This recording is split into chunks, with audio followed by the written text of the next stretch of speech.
السلام علیکم. میرا نام سید سجاد حسین جعفری بحیثیت ایک پاکستانی کا عام سا شہری ٹاک آف سوسائٹی کے اس پلیٹ فارم سے جس کے رونما سید اویس جعفری صاحب ہیں. میرے آنے کا مقصد صرف اور صرف یہ کہ اس معاشرے میں مرد اور عورت کے بیچ کا فرق کیا ہے. مرد چاہے جتنا گناہ گار یا جتنا سیاہ کردار کا مالک ہو، لیکن ہمارا معاشرہ اس پہ وہ تمام دروازے بند نہیں کرتا جو اس پہ بند ہونے چاہیے. دوسری طرف اگر ایک عورت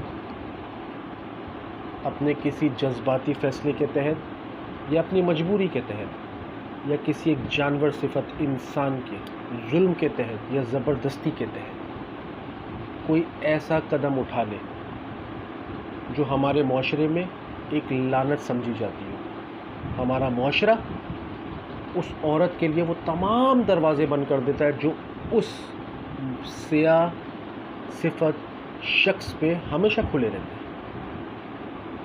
مرد پہ کوئی انگلی نہیں اٹھاتا، کیونکہ ہم شروع سے سنتے آئے ہیں کہ یہ معاشرہ مردوں کا ہے.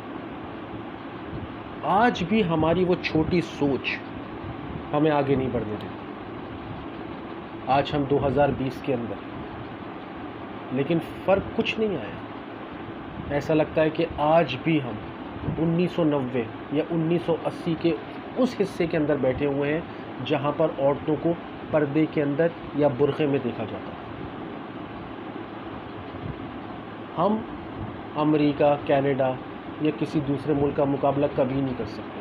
ہم اپنے ہندوستان کا مقابلہ نہیں کر سکتے، اپنے پڑوسی ملک کا مقابلہ نہیں کر سکتے جہاں پر ایک عورت موٹر سائیکل چلاتی ہوئی یا اسکوٹی چلاتی ہوئی باہمت اپنے پیروں پہ کھڑی ہوتی ہے. اور یہاں پر اگر کوئی عورت اسکوٹی پہ یا موٹر سائیکل پہ نظر آتی ہے تو لوگ اس پہ طرح طرح کے الزامات لگانا شروع کر دیتے ہیں، اس کے کردار پہ مجھے اٹھانا شروع کر دیتے ہیں. مردوں کو کوئی کچھ نہیں کہتا. یہ ہمارے ملک اسلامی جمہوریت پاکستان کی سب سے بڑی بدقسمتی ہے، جبکہ ہمارے آقا رسول خدا صلی اللہ علیہ وآلہ وسلم نے ہمیشہ سے عورت کو ایک اعلیٰ درجہ کام دیا ہے. اسے کبھی بھی حقیر یا جوتے کے نیچے، آپ کے تلوے کے نیچے مسلنے والی کوئی بے جان شے کی طرح نہیں رکھا گیا. اس لیے اگر آپ اس ملک کو بدلنا چاہتے ہیں تو سب سے پہلے اپنی سوچ کو بدلیں. جب سوچ بدلے گی ملک بدلے گا. ہم یہ کریں گے تو لوگ کیا کہیں گے، ہم وہ کریں گے تو لوگ کیا کہیں گے. لوگ ہمیشہ کچھ نہ کچھ کہیں گے.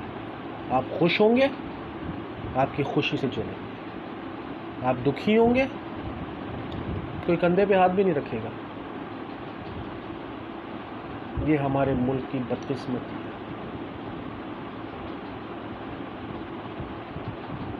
تو سوچئے، آگے بڑھیے. صرف 14 اگست پہ ہم زندہ قوم ہیں، ہم پائندہ قوم ہیں کہ نعرے نہ لگا، نعرہ تکبیر اللہ اکبر کے نعرے نہ لگا. 12 ربیع الاول پہ یا رسول اللہ یا 10 محرم کو کربلا پہ صرف ماتم کریں اور اس مقصد کو بھول جائیں جس کے لیے امام حسین نے گردن کٹا.